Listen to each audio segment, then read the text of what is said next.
السلام علیکم ورحمۃ اللہ وبرکاتہ۔ جیسا کہ آپ جانتے ہیں کہ پچھلی والی کلاس میں ہم نے مرکب کی مشق کی تھی۔ آج کا جو ہمارا ٹاپک ہوگا وہ ضمائر کے بارے میں ہوگا۔ ضمائر ہم کہتے ہیں پروناؤنس کو۔ آپ یہ بات ذہن میں رکھیے، ہمارا یہ ٹاپک جو چل رہا ہے یہ جملے اسمیہ کے بارے میں ہوگا۔ پچھلی والی کلاس میں ہم نے اسم علم سے جملہ بنانا سیکھا تھا، آج ہم ضمائر سے جملہ بنانا سیکھیں گے۔ اب ضمائر کسے کہتے ہیں؟ جیسا کہ میں آپ کو مثال دوں، جیسے میں کہوں حامد نیک ہے اور وہ عبادت گزار ہے۔ اب پہلے جملے میں تو میں نے حامد کا نام لیا اور دوسرے جملے میں میں نے کہا کہ وہ عبادت گزار ہے، تو اب آپ کو سمجھ آ رہا ہوگا کہ دوسرے جملے میں بھی حامد کی بات کی گئی ہوگی۔ آج جو ہم ضمائر سیکھنے والے ہیں یہ سب حالت رفع میں ہوں گے، کیونکہ جب ہم نے جملہ بنایا تھا پچھلی والی کلاس میں، ہم نے یہ جانا تھا کہ مبتدا اور خبر دونوں حالت رفع میں ہوتے ہیں۔ ویسے تو ضمائر کی کل تعداد 70 ہے، لیکن ہم ان کو سب کو ابھی نہیں پڑھیں گے۔ ضمائر کی 5 اقسام ہیں۔ پہلی قسم ہے مرفوع متصل، دوسری مرفوع منفصل، تیسری منصوب متصل اور چوتھی منصوب منفصل اور پانچویں مجرور متصل۔ آج صرف ہم مرفوع منفصل کو پڑھیں گے۔ مرفوع منفصل کو ضمیر فاعلی بھی کہتے ہیں۔ جیسا کہ انگلش کے اندر 3 پرسن ہوتے ہیں۔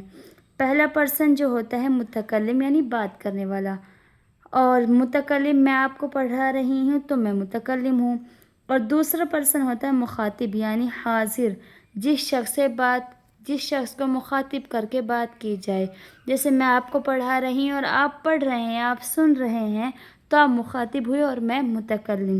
تیسرا جو پرسن ہے وہ ہے غائب۔ غائب کہتے ہیں جو حاضر نہ ہو۔ سب سے پہلے ہم تیسرے پرسن یعنی غائب کو سیکھیں گے۔ غائب کے اندر 6 صیغے آتے ہیں۔ اب وہ 6 صیغے 3 تو آتے ہیں مذکر کے لیے اور 3 آتے ہیں مؤنث کے لیے۔ مذکر کے لیے جو آتے ہیں وہ ہے پہلا واحد کے لیے جو آتا ہے مذکر واحد کے لیے ہوا، اور تثنیہ مذکر کے لیے ہما، جمع مذکر کے لیے ہم، اور واحد مؤنث کے لیے آتا ہے ہیا، اور تثنیہ مؤنث کے لیے آتا ہے ہما، اور جمع مؤنث کے لیے آتا ہے ہنہ۔ اگر آپ کو غائب سمجھ آ گیا تو انشاءاللہ پھر آپ کو سیکنڈ پرسن بھی سمجھ آ جائے گا بآسانی سے۔ جیسے میں آپ کو مثال دوں، جیسا کہ آپ کو یہاں پر ایسا لگ رہا ہوگا کہ آپ کے ذہن میں ایک سوال پیدا ہوگا کہ تثنیہ میں مذکر کے لیے بھی ہما ہے اور مؤنث کے لیے بھی ہما ہے، اب ہم کیسے پہچانیں گے کہ یہ جو ہما ہے یہ مؤنث کے لیے ہے یا مذکر کے لیے ہے؟ میں آپ کو اس کے لیے ایک مثال دیتی ہوں تاکہ آپ کو سمجھ آ جائے۔ جیسا کہ حامد اور محمود نیک ہیں اور وہ دونوں عبادت گزار ہیں۔ اب ہم اس کے عربی میں کیسے عربی بناتے ہیں اس کی، جیسا کہ حامد و محمود صالحانی ہما عابدانی۔ اب دیکھو پہلے مذکر کا ذکر کیا گیا تو ہما جو آیا وہ بھی مذکر کہلائے گا۔ جس جملے میں مذکر کا ذکر کیا جائے اس میں آنے والا ہما بھی مذکر ہی سمجھا جائے گا۔ جیسے مؤنث کی مثال، جیسے کہ فاطمہ اور زینب نیک ہیں اور وہ دونوں عبادت گزار ہیں۔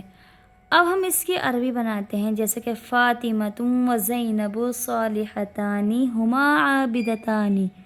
اب دیکھو اس جملے میں پہلے ہم نے 2 مؤنثوں کا نام لیا، تو اب اس جملے میں آنے والا ہما بھی کیا ہوگا؟ مؤنث کا ہوگا۔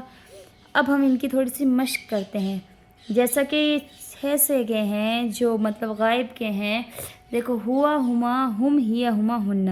اب آپ ان کی مثال دیکھیے، جیسا کہ وہ لڑکا نیک ہے، ہوا صالح، وہ 2 لڑکے نیک ہیں، ہما صالحانی، وہ سب لڑکے نیک ہیں، ہم صالحون۔ اب مؤنث کی، جیسا کہ وہ ایک لڑکی نیک ہے تو ہم کہیں گے ہیا صالحۃ، وہ 2 لڑکیاں نیک ہیں تو ہما صالحتانی، وہ سب لڑکے نیک ہیں تو ہنہ صالحات۔ اب ہم دوسرے پروناؤنس کی بات کرتے ہیں، یعنی مخاطب۔ مخاطب کہتے ہیں جس سے مخاطب ہو کر کوئی بات کی جائے سامنے والے کو۔ جیسے میں کسی سے بات کروں، جو میری بات کو سن رہا ہے وہ مخاطب ہوا، میں نے آپ کو پہلے بتایا تھا۔ اب جو مخاطب کے اندر بھی مذکر کے لیے 3 صیغے ہیں اور مؤنث کے لیے 3 صیغے ہیں۔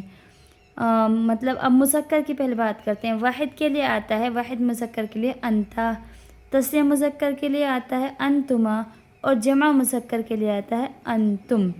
اور واحد مؤنث کے لیے آتا ہے انتی، تسنیہ مؤنث کے لیے آتا ہے انتما، اور جمع مؤنث کے لیے آتا ہے انتن. جو مخاطب ہے نا، یہ حاضر کے لیے استعمال ہوتا ہے. ہم ان صیغوں کو یوں بھی کہہ سکتے ہیں مذکر حاضر کے، مؤنث حاضر کے.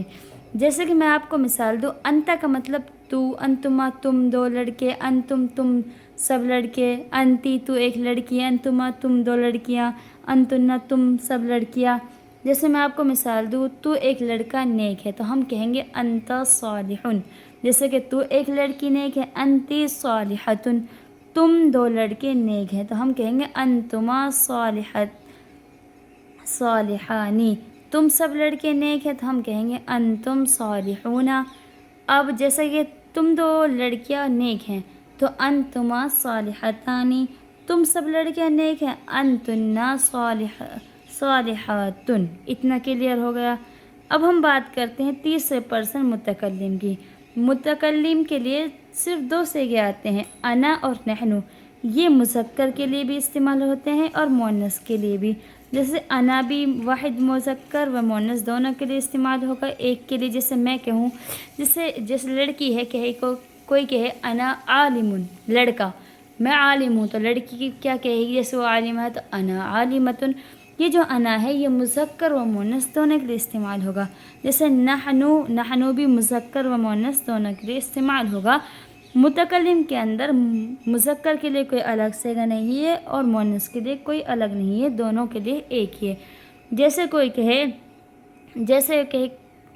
کہے جیسے نحنو مسلمون، جیسے کوئی مرد کہیں کہ ہم مسلمان ہیں تو نحنو آئے گا. عورتیں کہیں کہ ہم مسلمان تو نحنو مسلماتن. یہ تھے ہمارے ضمائر. انشاءاللہ کل ہم ان کو جملے کے اندر استعمال کریں گے. صرف آج ہم نے ان کو سیکھا ہے. ایک بار میں آپ کو بتا دوں کہ ضمائر میں ہم نے کل 14 صیغے سیکھے ہیں. 6 مذکر غائب کے، 3 مذکر غائب کے، 3 مؤنث غائب کے، 3 مذکر حاضر کے، 3 مؤنث حاضر کے، اور 2 متکلم کے جو مؤنث اور مذکر دونوں کے لیے برابر ہیں. انشاءاللہ کل سے ہم جملہ بنانا سیکھیں گے. آج کے لیے صرف اتنا ہی کافی. السلام علیکم ورحمۃ اللہ وبرکاتہ.